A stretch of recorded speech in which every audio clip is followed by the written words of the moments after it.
Bismillahirrahmanirrahim. Assalamualaikum warahmatullahi wabarakatuh.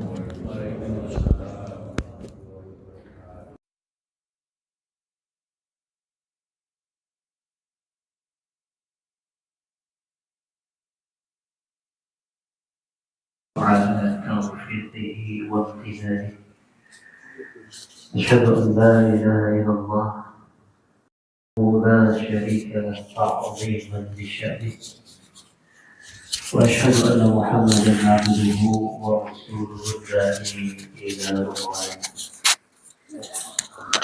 وصلوات الله وسلامه عليه وعلى آله وصحبه وإخوانه.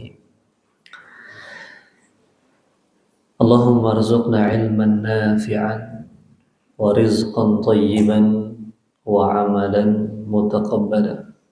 رب اشرح لي صدري ويسر لي أمري واحلل عقدة من لساني يفقه قولي.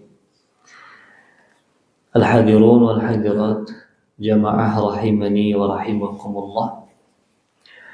Alhamdulillah, kita senantiasa mengucap syukur kepada Allah Jalla Jalaluh atas segala nikmat karunia yang tak terhingga, segala nikmat yang tidak akan pernah bisa kita hitung. Wa in ta'uddu ni'matallahi la tuhsuha. Segala nikmat yang akan dipertanggungjawabkan di hari kiamat kelak. Tsumma la tus'alunna yawma idzin 'anil na'im. Nikmat terbesar nikmat iman dan Islam. Kemudian dua nikmat yang seringkali kita lalai di dalamnya, nikmat sehat dan kelapangan waktu. Nikmat kembali Allah pertemukan kita di salah satu rumahnya, di salah satu taman dari taman-taman surga, dalam rangka melaksanakan kewajiban kita sebagai umat Islam, sebagai muslim dan muslimah. Talabul ilmi faridatun ala kulli muslim, dalam rangka menuntut ilmu. Tentunya kita memohon kepada Allah di awal majelis ini agar Allah memberikan keikhlasan kepada kita semua dalam setiap amal perbuatan, dan Allah menganugerahkan kepada kita ilmu yang bermanfaat, ilmu yang semakin mendekatkan kita kepada Allah Subhanahu wa ta'ala. Lalu pas salawat serta salam, semoga Allah senantiasa curahkan ke baginda alam sayyidina anam, qudwah hasanah kita, suri tauladan kita, Nabi tercinta, Nabi besar Muhammad sallallahu alaihi wasallam, pada para keluarga beliau, pada para sahabat dan pengikutnya hingga akhir zaman. Yang mana beliau sampaikan dalam hadis sahih, man yuridillahu bihi khairan yufaqihu fid din. Barang siapa yang Allah hendaki baginya kebaikan dunia dan akhirat, maka Allah akan fahamkan dia urusan agamanya. Jamaah sekalian, alhamdulillah di pagi hari yang penuh berkah ini ya, dengan turunnya hujan, semoga ini hujan yang mendatangkan rahmat dan nikmat Allah. Allahumma shayyiban nafi'an. Allah mudahkan kita untuk berkumpul kembali untuk membahas perkara-perkara agama ya, terutama sekarang kita berada di permulaan bulan Sya'ban ya. Kita sudah memasuki tanggal 5 Sya'ban, bulan Sya'ban yang Nabi sampaikan dalam hadisnya, dzaka syahrun yakfulun nasu anhu. Kebanyakan manusia lalai dari bulan Sya'ban ini. Ma baina Rajab Ramadan. Bulan Sya'ban ini di antara bulan Rajab dan Ramadan, dua bulan yang agung. Seakan-akan Sya'ban ini tidak memiliki keistimewaan. Makanya banyak manusia lalai darinya dan melupakannya. Padahal Nabi memberikan perhatian yang besar kepada bulan ini. Wa huwa syahrun turfa'u fihi al-'amal ila rabbil 'alamin. Bulan ini merupakan bulan diangkatnya amalan hamba kepada Rabb semesta alam. Fa uhibbu an yurfa'a 'amali wa ana shaim. Dan Nabi mengatakan, aku senang ketika amalanku diangkat, aku dalam keadaan shaim, berpuasa. Itulah sebabnya kenapa Nabi memperbanyak saum di bulan Sya'ban. Karena ini bulan diangkatnya amal ibadah kita. Dan Aisyah juga sampaikan dalam hadis yang sahih, "Mara'aitu Rasulullah sallallahu alaihi wasallam istakmala siyama syahrin qat illa Ramadan, wa ma ra'aitu aktsara siyama minhu fi Sya'ban." Aku tidak pernah melihat Nabi sallallahu alaihi wasallam menyempurnakan puasa satu bulan kecuali di Ramadan. Dan aku tidak mendapatkan Nabi banyak berpuasa kecuali di bulan Sya'ban, ya. Maka mari kita persiapkan diri kita di bulan Sya'ban ini, karena kenikmatan ibadah di Ramadan tidak akan kita dapatkan kecuali dengan memulai kesungguhan ibadah itu di bulan Sya'ban. Sering kita sampaikan, bulan Rajab bulan menanam, bulan Sya'ban bulan kita menyiram, ya, menjaga amalan tersebut. Bulan Ramadan kita memanen hasil kerja keras kita, kesungguhan kita. Maka kalau ingin mendapatkan berbagai macam, ya, pahala besar, panen pahala di bulan Ramadan, maka mulai dari sekarang, ya, kita harus mulai start, bukan nanti ketika Ramadan mulai puasa, tidak.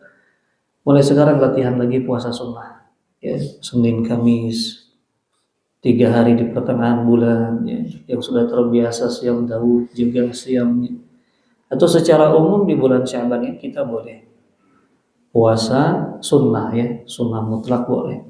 Walaupun ya kita tidak dicontohkan untuk mengkhususkan ibadah tertentu di bulan Sya'ban ini, termasuk di pertengahan Sya'ban atau yang lebih terkenal dengan nisfu Sya'ban. Tidak ada ibadah khusus begitu, ya. Ini sebagai pengingat bahwasanya semakin dekat Ramadan, mari persiapkan diri kita sebaik mungkin, semaksimal mungkin, ya. Perbaiki hati, perbanyak istighfar dan taubat, perkaya bekal ilmu kita. Nah, ini yang akan kita usahakan di pagi hari ini sebagai bekal ilmu menghadapi Ramadan.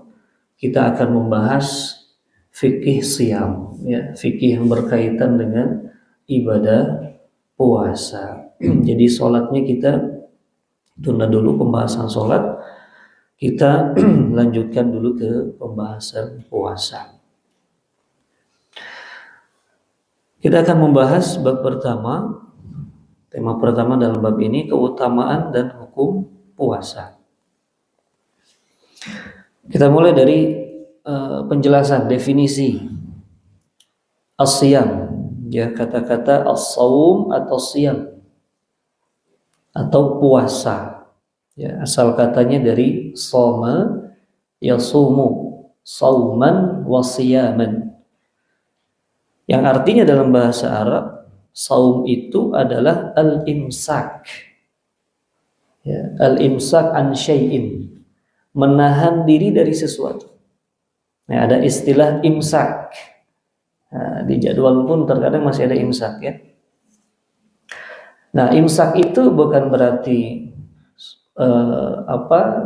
kalau di kita, ya, imsak itu kan sebagai peringatan saja bahwasanya terkadang 5 atau 10 menit lagi akan adzan subuh. Dan bukan waktu sebetulnya dilarang makan dan minum, tidak, ya. Jadi kalaupun sudah imsak masih boleh makan minum, ya. Tapi kalau kembali kita ke pembahasan tadi, arti secara bahasa saum itu imsak. Jadi awal mula saum itu ya sebetulnya imsak. Nah, jadi kalau penggunaan istilah yang tepat, imsak itu ya permulaan kita memulai puasa. Kapan itu? Waktu subuh sebetulnya, ya. Makanya nggak dikenal kecuali di kita saja istilah imsak itu, ya. Jadi istilah imsak berubah penggunaannya di kita menjadi istilah untuk memberikan peringatan lah, ya, walaupun masih boleh makan minum. Namun secara bahasa imsak itu adalah permulaan sahur, ya. Kemudian secara istilah imsak itu puasa itu al-imsak an jami'il mufattirat min tulu'il fajri ila ghurubish syams biniyatin ta'ab lillahi ta'ala. Jadi puasa atau saum itu adalah menahan diri dari segala hal yang membatalkan. Nanti akan kita bahas pembatal-pembatal puasa. Semenjak terbit fajar, ya, sampai ini ada kesalahan di sini ya. Bukan terbit matahari. Nah, ini yang betul terbit fajar. Kalau terbit matahari ini kesiangan. Ya. Jadi sejak terbit fajar, sejak masuknya waktu subuh sampai terbenamnya matahari dengan niat mendekatkan diri kepada Allah. Nah, ini penting, harus ada niat taqarrub ibadah. Karena ada orang yang tidak makan minum dari pagi sampai malam mungkin. Niatnya hanya diet saja. Ya, niatnya diet. Banyak sekarang ya orang yang pola hidupnya seperti ini. Makannya hanya sekali, misalkan besok pagi sudah saum lagi. Tapi niatnya tidak ibadah kepada Allah, maka tidak dianggap sebagai saum, ya, tidak dianggap sebagai ibadah saum. Karena niat ini yang membedakan ibadah dan perkara yang lainnya. Nah, ini pengertian saum secara bahasa dan istilah. Bahkan secara bahasa juga saum itu dianggap berpuasa atau menahan diri dari apapun, seperti yang dilakukan Maryam ketika membawa anaknya ke kaumnya. Kaumnya kan mengatakan, anak siapa ini? Padahal Maryam merupakan wanita yang sangat menjaga kehormatan dirinya. Bahkan Maryam berkata, inni nazartu lirrahmani sauman. Coba, aku bernazar kepada Allah untuk saum. Tapi maksud saum di sini adalah menahan dirinya untuk berbicara. Karena yang menjelaskan siapa? Ternyata langsung Nabi Isa-nya langsung menjelaskan, ya ini Abdullah, aku ini hamba Allah. Jadi kata saum di situ maksud Maryam bukan saum dalam syariat kita, tapi saum secara bahasa yang artinya menahan diri, gitu ya. Secara bahasa dan secara istilah sudah kita jelaskan. Lalu apa keutamaan puasa? Ya, para ulama biasa menjelaskan keutamaan sebelum amalannya. Kenapa? Untuk memotivasi kita. Kalau kita mengetahui keutamaan suatu amalan, itu akan memotivasi kita untuk betul-betul ya menjaga amalan tersebut, semangat ketika mengamalkannya. Keutamaan puasa ini banyak sekali ya, jamaah. Allah sebutkan dalam surat Al-Baqarah ayat 183 sampai 185 ya. Dimulai dengan ya ayyuhalladzina amanu kutiba alaikumus shiyam kama kutiba 'alal ladzina min qablikum la'allakum tattaqun ayyaman ma'dudat ya, sampai akhir ayat.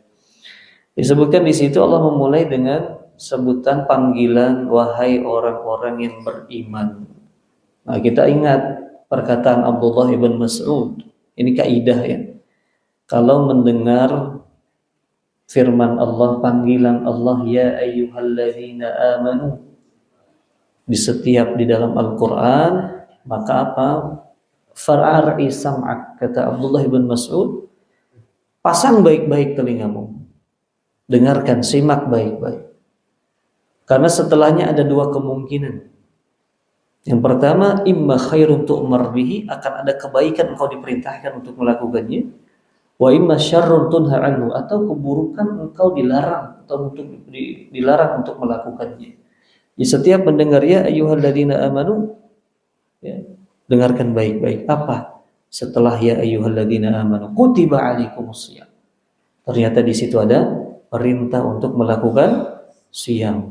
Artinya itu sebuah kebaikan bagi kita ya, sebagaimana telah diwajibkan pada umat sebelummu. Untuk apa tujuannya? La'allakum, dan itu tujuan akhirnya agar kita menjadi hamba Allah yang bertakwa. Ya, tujuan akhirnya menjadi hamba Allah yang bertakwa. Ya. Kemudian ibadah puasa juga banyak sekali mengandung keutamaan, di antaranya hadis qudsi ya, yang diriwayatkan oleh sahabat Abu Hurairah, bahwasanya Nabi bersabda, Allah berfirman dalam hadis qudsi ini, kullu amali ibni Adam yudha'af, setiap amalan anak Adam akan dilipat gandakan pahalanya. Al-hasanah bi asyri amsalihha, satu kebaikan dilipat gandakan menjadi 10. ila sab'imi'ati dhi'fin, sampai 700 kali lipat. Ya, satu kebaikan dilipat gandakan 10 sampai 700 kali lipat. Kecuali illa siyam, kecuali puasa dan saum. Kecuali saum, ya. Fa innahu li wa ana ajzi bi. Karena sesungguhnya puasa itu adalah untukku, kata Allah, dan aku yang akan membalasnya. Di sini ada kekhususan puasa, Allah nisbatkan ibadah itu untuknya. Fa innahu li, saum itu untukku, kata Allah. Nah, para ulama menjelaskan arti saum itu untuk Allah adalah, ya walaupun ibadah-ibadah kita kan secara umum kita lakukan untuk Allah, ya, tapi Allah mengkhususkan saum, menisbatkan kepada dirinya, fa innahu li, sesungguhnya saum itu untukku, dikarenakan apa? Ibadah saum ini berbeda dengan ibadah yang lain. Kalau sholat kelihatan, Pak, kita gerak sholat, ya, nampak. Ya, sedekah pun, zakat pun nampak, tercatat, ya. Umroh, haji apalagi, ya, nampak sekali, gitu kan. Ibadah-ibadah yang lain itu kita memang melakukan suatu perbuatan, ada perbuatan yang kita lakukan. Berbeda dengan saum. Kalau saum itu kan menahan diri untuk tidak makan dan minum, ya. Dan itu lebih mendekati keikhlasan. Nggak ada orang yang bisa menilai apakah secara zahir nampak begini dilihat saum atau tidak, kan nggak tahu kita. Nah, itu lebih mendekati keikhlasan kepada Allah Subhanahu wa Ta'ala. Kalau orang sholat terlihat lah, sedekah, haji, umrah terlihat, nampak oleh orang, ya. Potensi untuk riyanya besar, tapi saum tidak, ya. Itu yang menjadi kekhususan bagi Allah. Kemudian aku yang akan membalasnya. Nah, ini juga ibadah saum ini tidak menggunakan kaidah 10 sampai 700 kali. Kalau sedekah kan bisa 10 sampai 700, baca Quran satu hurufnya 10 sampai bisa 700, dan ibadah lain begitu. Tapi kalau puasa nggak pakai rumus yang tadi, lipat perlipatannya tidak hanya sampai 700, bahkan tidak terhingga kembali kepada Allah Subhanahu wa Ta'ala. Karena Allah berfirman dalam surat Az-Zumar, dan ini dikuatkan oleh pendapat Imam Nawawi dan Ibnu Hajar, berkata, dan Ibnu Rajab juga, puasa itu kan mengajarkan kita kesabaran. Inti dari puasa itu adalah kesabaran. Kita bisa menahan sesuatu dari sesuatu yang mubah sebetulnya. Dan kalaupun kita berbuka nggak ada orang yang lihat sebetulnya, tapi Allah Maha melihat, tapi dia sabar. Itu masuk dalam keumuman ayat surat Az-Zumar ayat 10. Innama yuwaffas sabiruna ajrahum bighairi hisab. Surat Az-Zumar ayat 10. Innama yuwaffas sabiruna ajrahum bighairi hisab. Sesungguhnya orang-orang yang sabar akan diberikan pahala yang tidak terbatas. Jadi termasuk pahala saum, dikarenakan saum itu adalah ibadah orang-orang yang sabar. Jadi balasannya tidak terbatas hanya sampai 700. Bisa ribuan, puluhan ribu, ratusan, bahkan jutaan kembali kepada Allah yang membalasnya, ya. Dan tergantung juga kualitas saum kita. Kemudian orang yang berpuasa telah meninggalkan syahwat dan makanannya, ya, dalam hadis qudsi ini. Karena itu bagi orang yang berpuasa ada dua kegembiraan. Orang yang berpuasa itu gembira, ya, walaupun mungkin secara lahirnya seakan-akan tersiksa, nggak boleh makan minum gitu, ya, nggak bisa menikmati makanan, minuman, dan hal-hal yang lainnya. Tapi hakikatnya dia akan mendapatkan dua kegembiraan. Kapan? Yang pertama, inda fitrihi idza aftara fariha bi fitrihi. Ketika berbuka, dia bahagia gembira dengan berbukanya tersebut, dikarenakan dia bisa menyempurnakan ibadah saumnya hari itu, dan dikarenakan dia bisa menikmati kembali makan dan minum. Yang kedua, idza laqiya rabbahu fariha bi shaumihi. Ketika berjumpa dengan Allah, dia bahagia gembira dengan pahala saumnya. Ternyata pahalanya besar sekali yang Allah siapkan bagi dirinya, ya.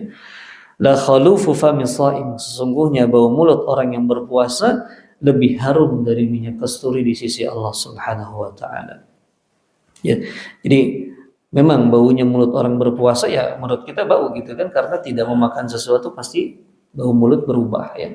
Tapi itu di sisi Allah akan berubah menjadi wanginya kasturi, ya, yang nanti di hari kiamat akan tercium bau yang begitu semerbak wangi. Ternyata itu wangi dari orang-orang yang berpuasa, ya. Bahkan nanti akan ada satu pintu khusus, orang-orang berpuasa saja yang masuk dari pintu surga tersebut yang dinamakan pintu Ar-Rayyan, ya. Itu khusus bagi orang-orang yang berpuasa. Kemudian jamaah sekalian, apa hikmah di balik ibadah puasa ini? Karena Allah tidak mensyariatkan suatu ibadah pun kecuali ada hikmahnya, ya. Di antaranya hikmah di balik kewajiban puasa, yang pertama mewujudkan ketakwaan kepada Allah. Tadi Al-Baqarah 183, la'allakum tattaqun, ya, agar kita menjadi hamba Allah yang senantiasa bertakwa. Nah, kalau kita lihat struktur bahasanya itu kan menggunakan fi'il mudhari', ya, yang belajar bahasa Arab. La'allakum tattaqun. Tattaqun itu bentuk fi'il kata kerjanya simple present tense kalau bahasa Inggris itu. Ya, fi'il mudhari' yang artinya menunjukkan suatu yang terus terjadi, continuous. Artinya ketakwaan kita itu tidak terhenti di bulan Ramadan saja, tapi terus berlanjut setelah Ramadan. Itu yang diharapkan, ya, orang ketika semangat ibadah di bulan Ramadan itu sudah menjadi sebuah hal yang wajar, karena memang, ya, vibe-nya memang semangatnya ibadah luar biasa, ya. Orang yang jarang ke masjid rajin ke masjid Ramadan, yang jarang baca Quran rajin baca Quran, yang nggak pernah saum ya saum juga di bulan Ramadan itu. Namun ketakwaan di bulan Ramadan ini itu diharapkan terus berlanjut ke 11 bulan berikutnya. Makanya ditutup dengan kata-kata la'allakum tattaqun, agar kalian menjadi hamba Allah yang senantiasa bertakwa kapanpun dimanapun. Walaupun Ramadan sudah berlalu, ketakwaan harus terus dijaga, itu ya. Karena inti dari ibadah kita kan membentuk karakter bertakwa. Kalau sudah bertakwa, sudahlah beres urusan kita, ya. Mau apapun Allah akan mudahkan, ya. Yang kedua, menanamkan dan membiasakan diri bersifat sabar. Tadi sudah pernah kita singgung, ya. Inti dari ibadah saum itu melatih kesabaran, ya. Agar kita bisa, ya, melawan dan mengalahkan segala bisikan syahwat kita, menekan hawa nafsu. Karena saum itu seperti tameng, ya, dalam hadis yang lain, as-siyamu junnah, siam puasa itu tameng seorang mukmin. Kok bisa jadi tameng? Seperti orang yang berperang, dia butuh tameng untuk menangkis serangan musuhnya, melindungi dirinya. Nah, bagi seorang mukmin, tamengnya itu adalah puasa. Karena dengan puasa dia bisa menangkis, ya, dia bisa terhindar dari serangan musuhnya. Siapa? Setan, bisikan hawa nafsu. Nabi sampaikan dalam hadis yang lain juga, setan itu kan yajri majrad dam, setan itu mengalir di aliran darah kita, ya. Kalau kita marah kan aliran darah cepat, itu setan sedang, ya, membisikkan kita untuk meluapkan kemarahan kita. Kalau saum, aliran darah itu menjadi dipersempit, otomatis gerak setan pada diri kita pun akan melemah. Itulah arti saum sebagai tameng. Kita memperlambat, mempersempit gerakan setan dan hawa nafsu pada diri kita dengan ibadah saum, ya, dengan melatih kesabaran. Orang yang saum mau marah, ingat dia sedang saum, akhirnya dia, ya, reda, dia tahan, ya. Ingin membalas orang, ya, yang menzalimi dia, ingin membalas yang mencaci maki dia, mengajak debat, dia tahan. karena dia sadar sedang puasa. Ada keinginan bermaksiat, dia ingat dirinya sedang puasa, akhirnya dia tinggalkan. Itu melatih kesabaran kita. Yang ketiga, menumbuhkan rasa empati dalam diri kepada orang lain. Orang yang belum merasakan kelaparan tidak mungkin bisa mengetahui rasa kelaparan saudaranya. Ya, bedalah. Seperti orang yang belum pernah terkena musibah, itu nggak akan bisa merasakan sebagaimana orang yang sudah pernah tertimpa musibah. Misalkan yang kebanjiran sekarang di Bekasi, di Jakarta, ya semoga Allah memberikan kemudahan. Kan tidak sama dengan orang yang belum pernah merasakan kebanjiran. Mau berusaha seperti apapun dia empati, nggak akan sama rasanya karena belum pernah merasakan. Ya seperti orang yang belum pernah dirasakan ditinggal pergi oleh orang dicintainya, mungkin ya nggak akan sama rasanya. Begitu pula dalam hal kita berempati kepada orang-orang fakir dan miskin yang lebih sering mereka merasakan kelaparan dari kenyangnya. Setiap hari kita alhamdulillah makan, ya ketika lapar bisa dapat makanan. Bayangkan ya, saudara-saudara kita di Gaza, di Sudan sekarang ya masih terus terjadi kelaparan luar biasa. Ya bisa berhari-hari mereka tidak makan, ya untuk minum air bersih susah. Nah, itu setidaknya kita rasakan ketika saum. Ya, kalau kita sudah dalam lapar dan haus dan dahaganya, tengah hari panas luar biasa, lapar haus, itu kita ingat. Ini aja kita baru setengah hari ya, baru beberapa jam sudah luar biasa lapar dahaganya. Bagaimana dengan saudara kita yang lain yang hampir tiap hari kondisinya seperti ini? Itu menumbuhkan rasa empati, lebih mudah hatinya tersentuh kalau melihat saudaranya yang membutuhkan. Ya, itu dilatih kita ketika kita sedang berpuasa. Jadi lebih terdorong kita untuk membantu orang-orang yang kekurangan, karena kita sudah merasakan ya begitu pedihnya, ya begitu rasa lapar sangat terasa, apalagi kalau tidak ada untuk berbuka. Terkadang kita lapar tapi makanan sudah di depan, tenang gitu kan, ada untuk berbuka. Sedangkan orang yang fakir kekurangan ya, lapar nggak ada makanan, coba mau gimana gitu ya. Apalagi dengan melihat anak-anaknya dan yang sebagainya, kan sangat memilukan seperti itu ya. Nah itu dilatih kita dalam berpuasa. Yang keempat, termasuk hikmah menenangkan jiwa dan menyehatkan badan. Betul ya, jadi kaitan ibadah, semua ibadah itu akan memberikan dampak kepada ketenangan jiwa kalau dilakukan dengan cara yang benar. Seperti sholat ya, kalau dengan khusyuk akan mendatangkan ketenangan. Termasuk saum.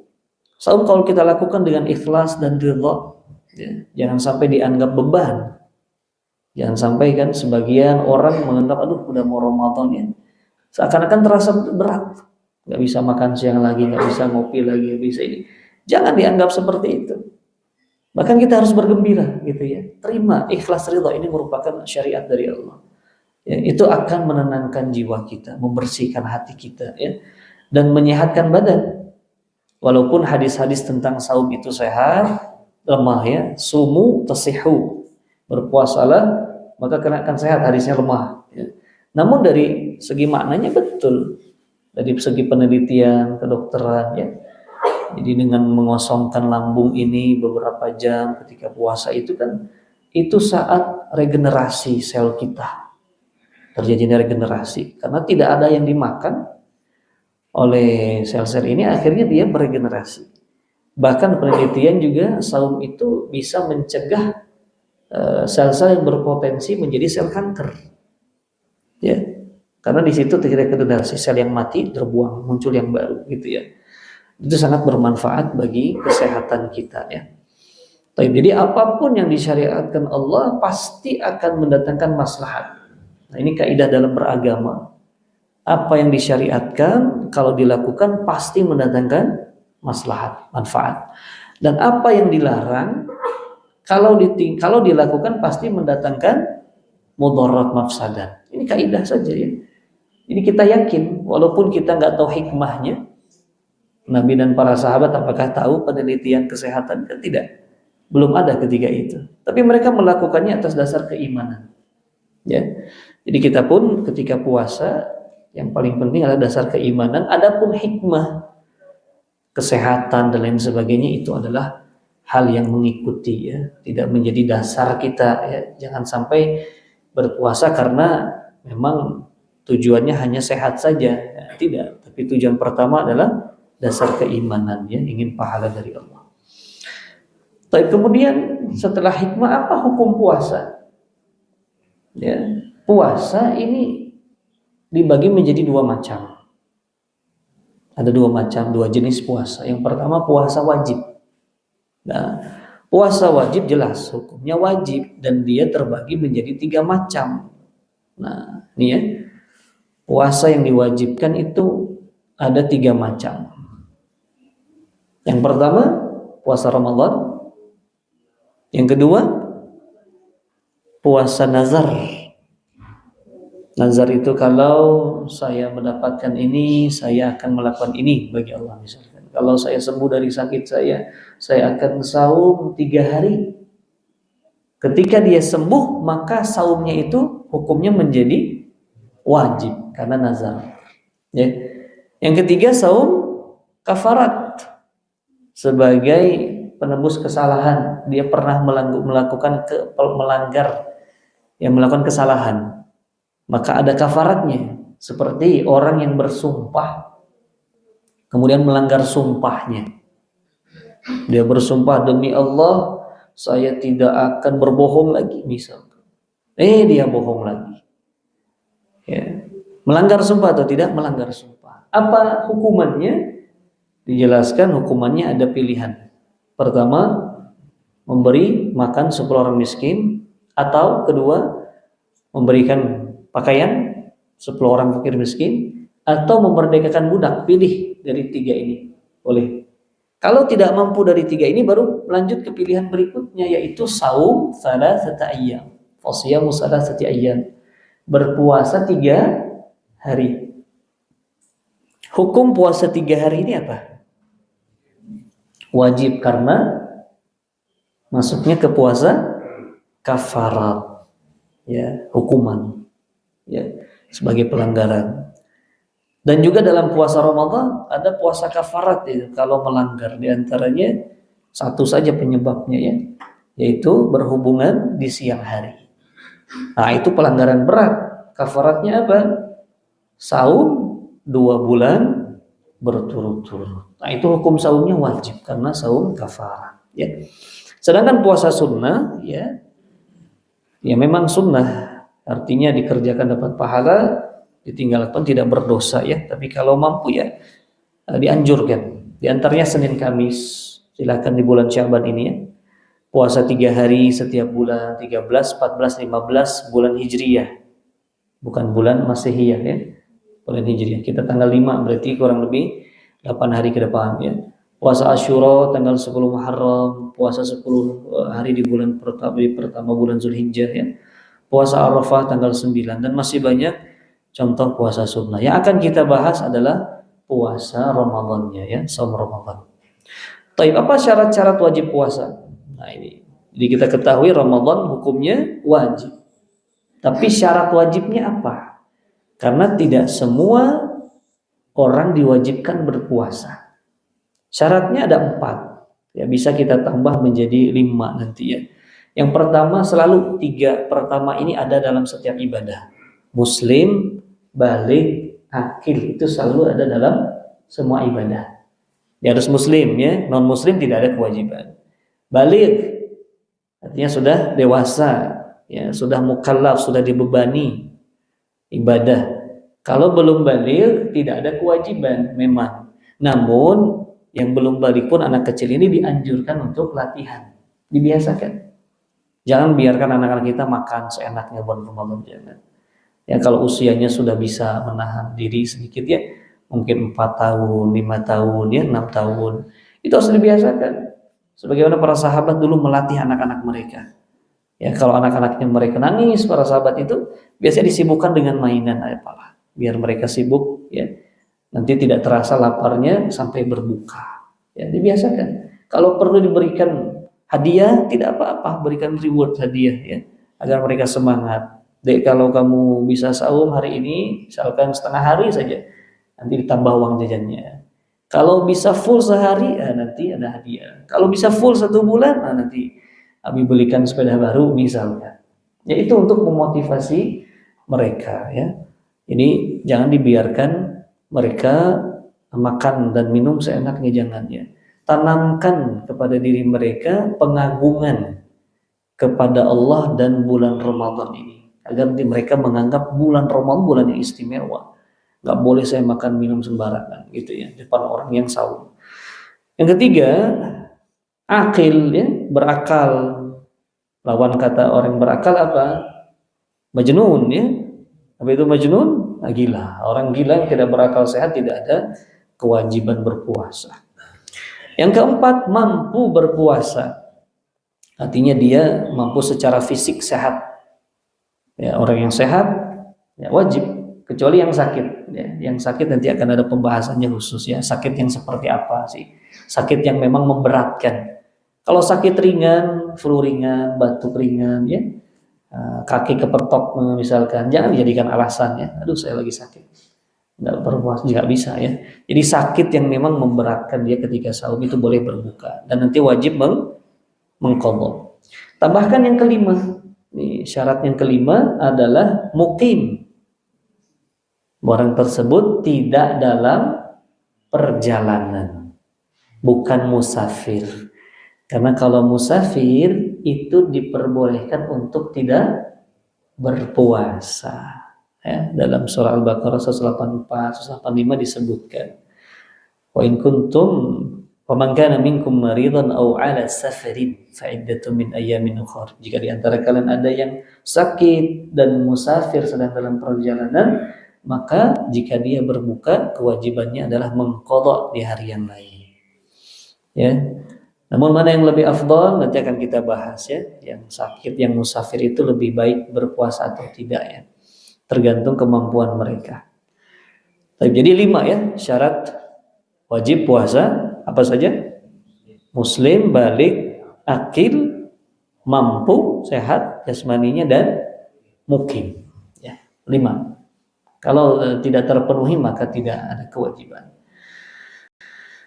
Puasa Ramadan termasuk salah satu dari rukun Islam, jelas ya kewajibannya dalam surat Al-Baqarah 183. Ini dalil Al-Qur'annya.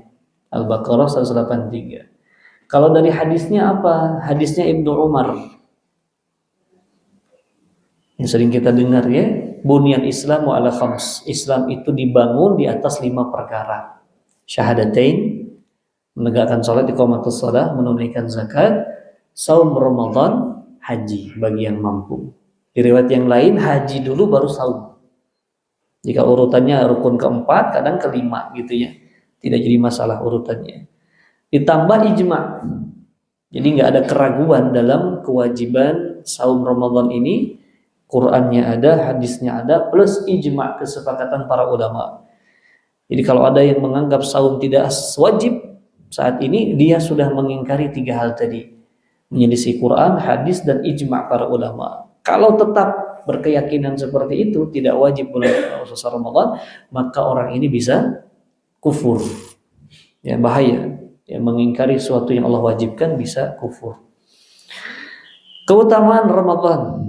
Kalau tadi keutamaan puasa secara umum, sekarang apa keutamaan puasa Ramadan? Di antaranya, pada bulan Ramadan pintu surga dibuka lebar-lebar dan pintu neraka ditutup rapat-rapat dan setan-setan dibelenggu, sebagaimana sabda Nabi, "Idza dakhala syahr Ramadan futihat abwabus sama, futihat abwabul jannah wa ghulliqat abwabul jahim wa suffidat aw sulsilatis syayatin." Hadis riwayat Bukhari Muslim. Jika datang bulan Ramadan, pintu surga dibuka, pintu neraka ditutup, setan dibelenggu. Para ulama menjelaskan pintu surga dibuka memang maknanya secara hakiki pintu surga dibuka. Karena surga sudah ada atau belum sekarang? Sudah ada. Ya. Surga dan neraka sudah ada. Bukan nanti Allah ciptakan. Tidak, sudah ada sekarang. Jadi memang betulan Allah buka. Dan makna yang lain, sebagian ulama mengatakan terbukanya pintu surga itu tanda peluang besar untuk kita masuk ke dalam surga itu ada di bulan Ramadan. Sebab-sebabnya ada. Makanya kita merasakan semangat ibadah yang luar biasa ketika Ramadan. Karena banyak sebab di situ.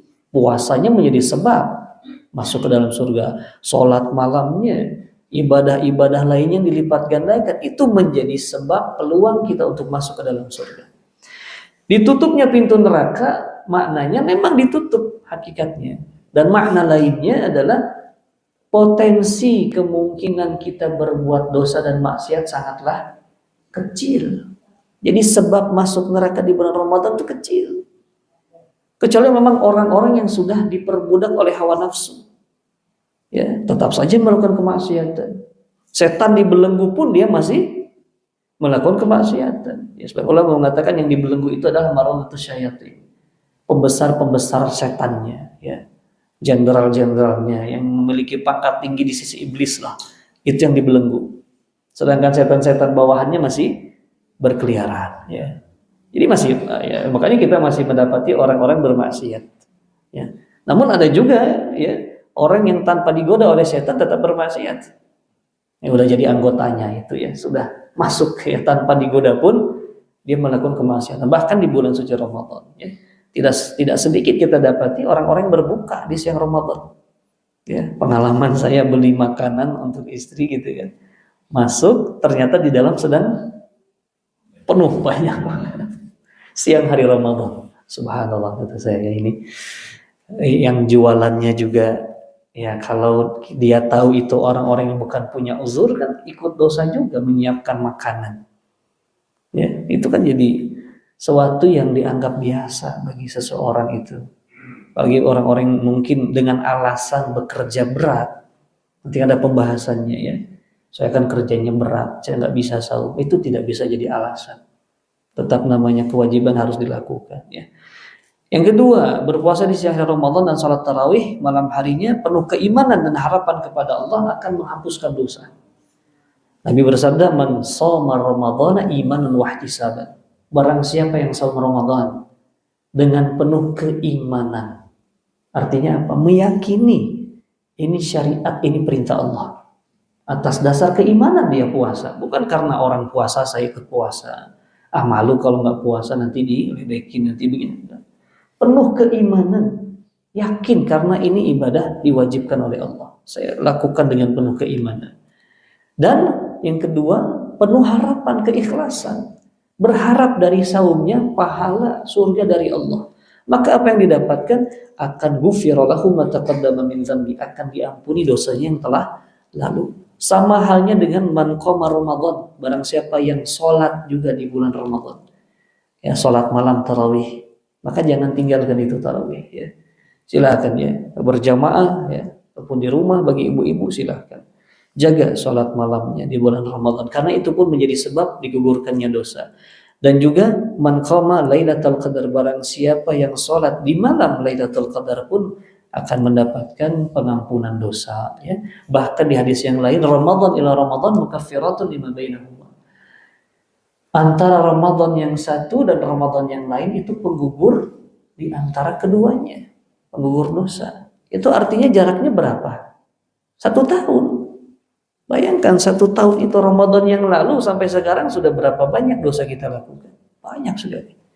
Dengan berjumpanya masuk kembali dengan Ramadan, itu Allah gugurkan dosa di antara 2 Ramadan dengan syarat menjauhi dosa-dosa besar. Jadi yang digugurkan hanya dosa kecil saja, ya.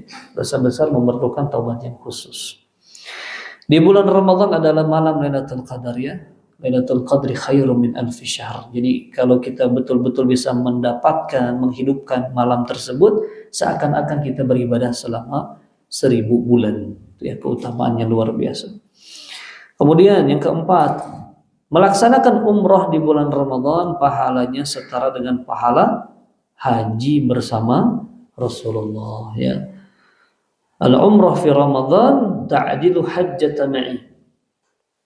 Umrah di bulan Ramadan kata Nabi setara dengan pahala haji bersamaku. Barang siapa yang diberikan kemudahan, ya, kelapangan rezeki, daripada dipakai jalan-jalan, ya, jalan-jalan ke luar negeri hanya untuk ya wisata saja, mending digunakan umroh, ya, apalagi di bulan Ramadan, pahalanya luar biasa. Dan orang ada yang dari awal Ramadan sampai 40 hari, ya, plus iktikafnya plus lebaran di sana, ya, itu sudah banyak paketnya, silakan. Yang keempat, melaksanakan umroh di bulan. Yang kelima, Ramadan adalah bulan Al-Quran. Ini nggak bisa dipisahkan, ya, antara Ramadan dan Quran. Kenapa? Syahr Ramadan alladzi unzila fihi al-Quran. Bulan Ramadan yang diturunkan di dalamnya Al-Quran. Ya. Turunnya Al-Quran kan di bulan Ramadan. Walaupun penurunannya kan ada dua fase. Penurunannya secara utuh ke langit dunia, ya, itu juga di malam Lailatul Qadar, kemudian turunnya berangsur-angsur ke Nabi selama 23 tahun, ya. Itu terjadi di bulan Ramadan. Maka perbaiki hubungan kita dengan Al-Qur'an, yang lebih dekat kepada dengan Al-Qur'an di bulan Ramadan. Itu dimulai dari sekarang, ya. Bahkan para salaf itu menamai bulan Syaban ini dengan Syahrul Qurra, bulannya para pembaca Al-Qur'an. Ini bulan Syaban, persiapan. Jadi jangan nunggu Ramadan kita baru mulai baca Quran. Ya, jangan baru mulai mengkhatam di sekarang. Kita curi start dulu ini. Sekarang bulan Syaban ini minimal 1 kali khatam dulu saya. Ya, itu yang akan memudahkan khatam berikutnya nanti di bulan Ramadan, nggak berat. Ya, latihannya dari sekarang, ya. Kalau para ulama salaf 6 bulan persiapannya. Kalau kita ya minimal inilah sisa-sisa hari di bulan Syaban ini manfaatkan betul-betul. Ya, luangkan waktu. Jangan waktu luang yang digunakan baca, tapi luangkan waktu untuk Al-Qur'an. Ya, jangan waktu luang gitu kan. Kalau ada waktu luang baru baca, jangan. Luangkan. Saya punya jadwal setiap hari, misalkan habis zikir pagi sampai syuruk di masjid baca Quran. Nanti habis asar sampai menjelang mungkin atau maghrib sampai isya di masjid baca Quran. Jadi harus memang dijadwal. Kalau nggak ada jadwal ya nggak konsisten kita, ya. Target tiap hari 1 juz, target bagi. Kalau nggak punya target ya nggak jelas nanti ya capaiannya, gitu. Jadi perbaiki hubungan kita di bulan Ramadan dengan Al-Quran ini, ya. Bulan Ramadan adalah bulan berderma dan bersedekah. Ya, sebagaimana Nabi disampaikan oleh sahabat Ibnu Abbas, karena Nabi sallallahu alaihi wasallam ajwadan nas. Nabi itu orang yang sangat dermawan. Ya. Dan bertambah kedermawanannya ketika di bulan Ramadan. Hina yalqahu Jibril fayudarisul Quran. Ketika Nabi bertemu dengan Jibril setiap malamnya.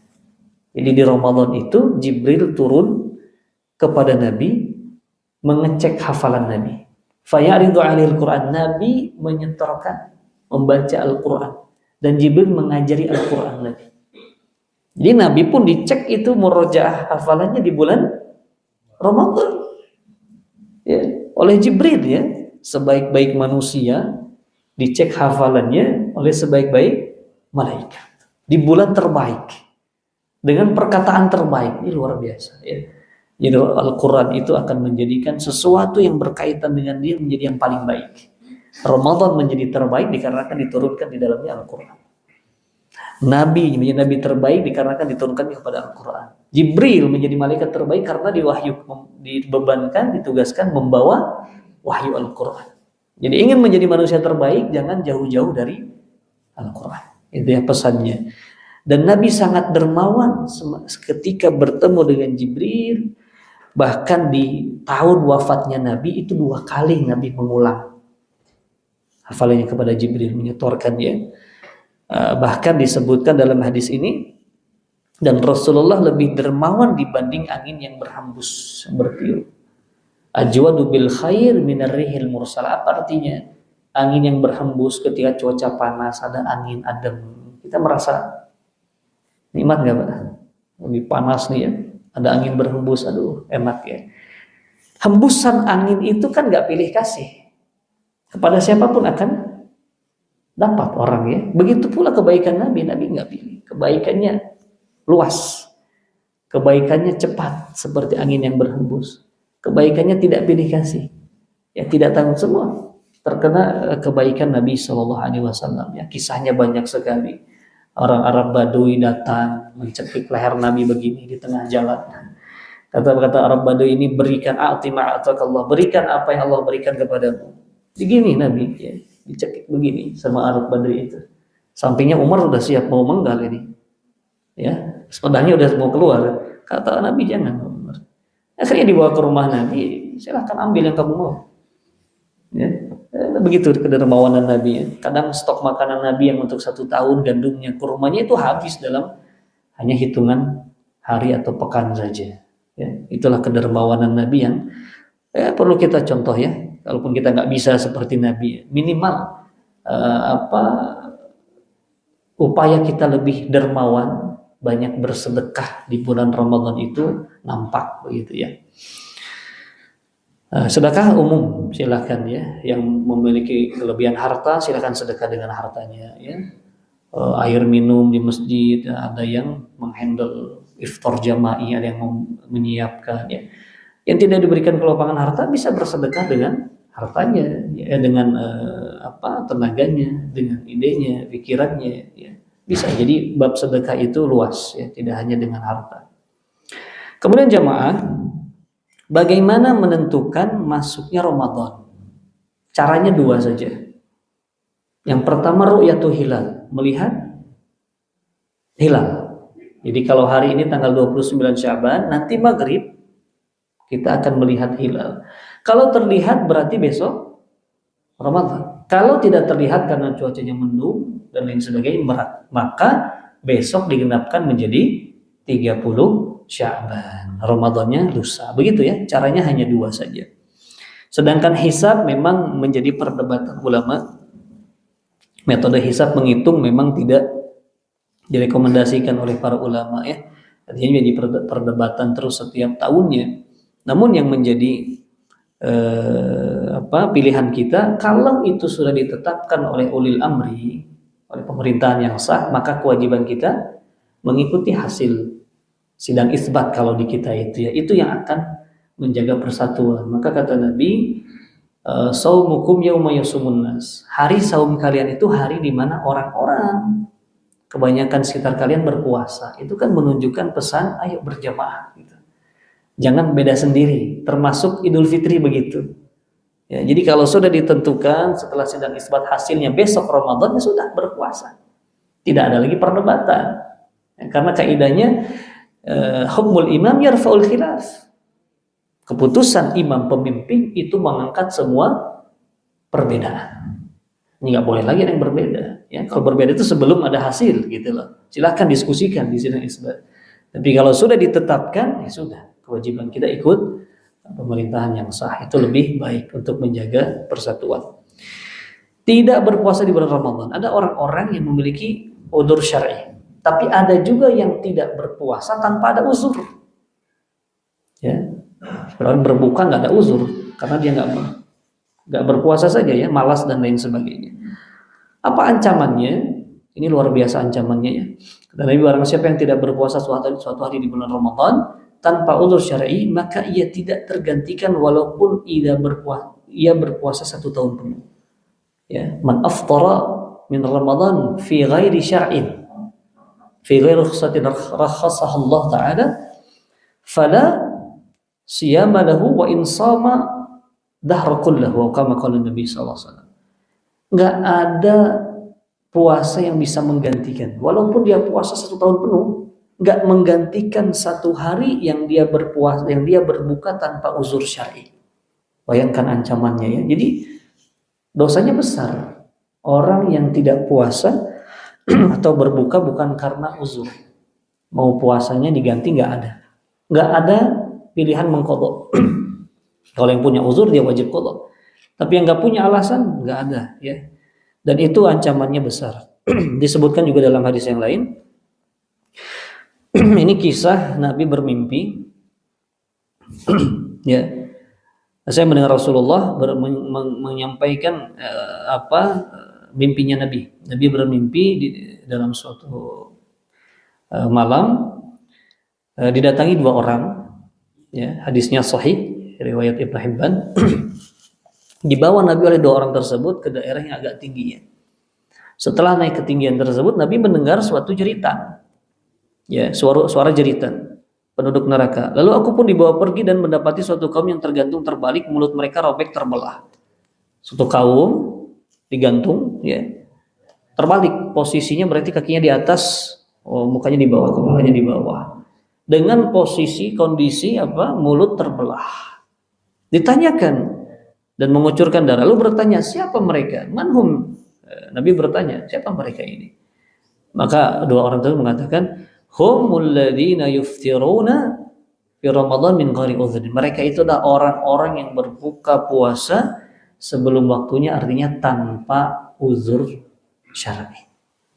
Jadi ancamannya begini ya, digantung terbalik di neraka dengan mulut yang robek dan mengucurkan darah. Nauzubillahi min dzalik. Itu ancaman bagi orang-orang yang tidak berpuasa di bulan Ramadan tanpa alasan uzur yang dibenarkan. Ya. Jadi termasuk dosa besar ya. Seperti yang meninggalkan sholat kan sama, itu meninggalkan rukun dari rukun Islam ya. Lalu bagaimana kita melihat generasi salaf di bulan Ramadan? Kita akan dapati mereka memperbanyak amal ibadah ya, terutama Al-Quran ya, membaca Al-Quran. Bahkan Imam Zuhri mengatakan bulan Ramadan itu yang sangat dianjurkan qiraatul Quran wa it'amut ta'am, membaca Al-Quran dan mempelajarinya dan memberikan makan. Ya. Jadi memang fokus ibadah setelah yang wajib, ya. Setelah yang wajib tentunya jaga yang wajib sebaik mungkin. Ibadah sunnah yang sangat dianjurkan adalah memperbanyak baca Al-Quran. Bahkan kita akan dapati beberapa ulama seperti Imam Bukhari, ya. Beliau itu salat tarawih membaca setiap rakaat 20 ayat hingga beliau pun menghatamkannya. Beliau biasa membaca pada waktu sahur antara sepertiga hingga setengah Al-Quran. Ya, kemudian menghatamkannya di waktu berbuka dan setiap kali khatam beliau berdoa. Dan kita juga sering dapati riwayat Imam Syafi'i yang menghatamkan berapa kali dalam sebulan Ramadan? 60 kali. Jadi seharinya 2 kali khatam. Mungkin bagi orang yang ini menganggap ini mustahil katanya, tapi itu bukan mustahil ya. Bagi orang lain Allah berikan keberkahan waktunya, itu sangat memungkinkan ya. Kita yang untuk 60 kali jauh Pak, ya minimal sekali. Jangan sampai Ramadan berlalu tidak khatam sekalipun, minimal sekali. Kalau sudah terbiasa tahun kemarin sekali, nambah sekarang 2, 3, targetkan ya. Dan saya sarankan kalau khatam ya minimal, kalau mau 2-3 kali khatam, minimal 1 kali khatamnya plus baca terjemahan. Silahkan jadi program ya. Jangan sampai khatam tapi nggak tahu apa artinya. Programkan khatam tahun ini saya plus terjemahan. Jadi saya tahu apa yang dibaca. Al-Baqarah itu kisah kenapa dinamakan sapi betina. Oh ada kisah ternyata. Bani Israel diperintahkan menyembelih seekor sapi. An-Nahl kenapa dinamakan surat An-Nahl? Oh artinya lebah.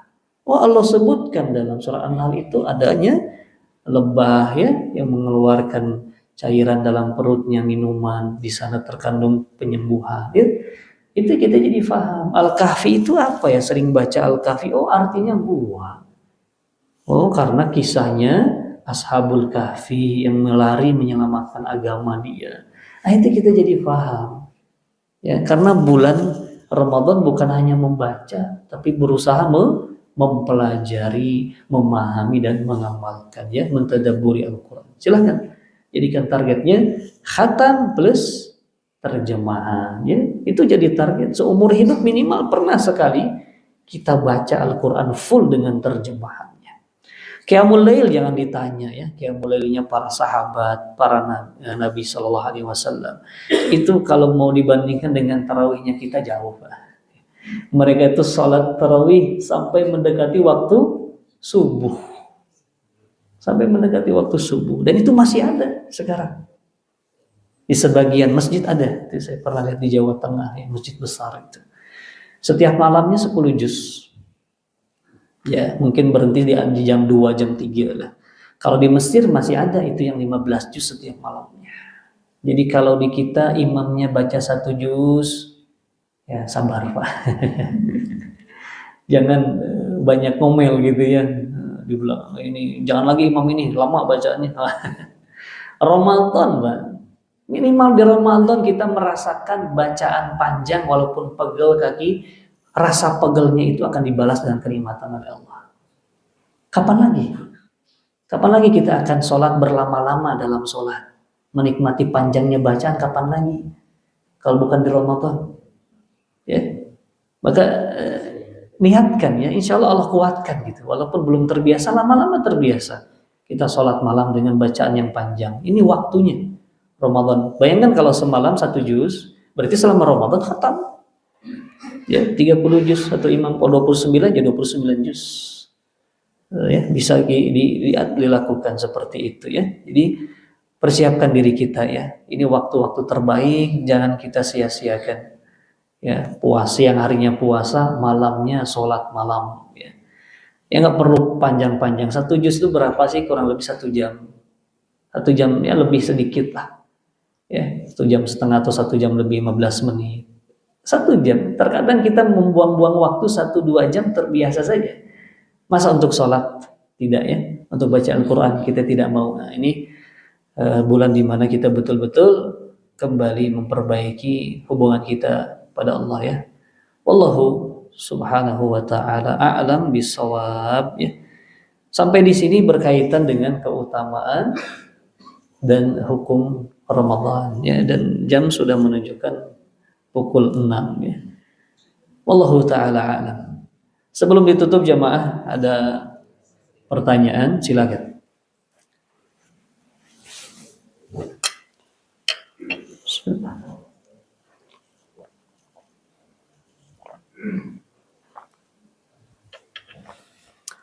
Ada yang ditanyakan? Silakan jamaah. Atau cukup jelas? Jelas ya. Jadi hukum Ramadan jelas wajib. Keutamaannya tadi jelas ya. Di antaranya dibukakan pintu surga, ditutup pintu neraka, setan-setan dibelenggu ya. Kalau tidak ada pertanyaan maka kita cukupkan sampai di sini ya.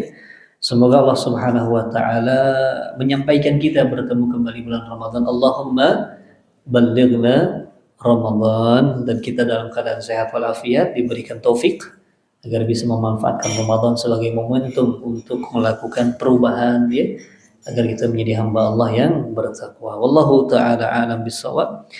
Kita tutup dengan doa kafaratul majlis. Subhanakallahumma bihamdik asyhadu an la ilaha illa anta astaghfiruka wa atubu ilaik. Jazakumullahu khairan, barakallahu fikum. Assalamu alaikum warahmatullahi wabarakatuh.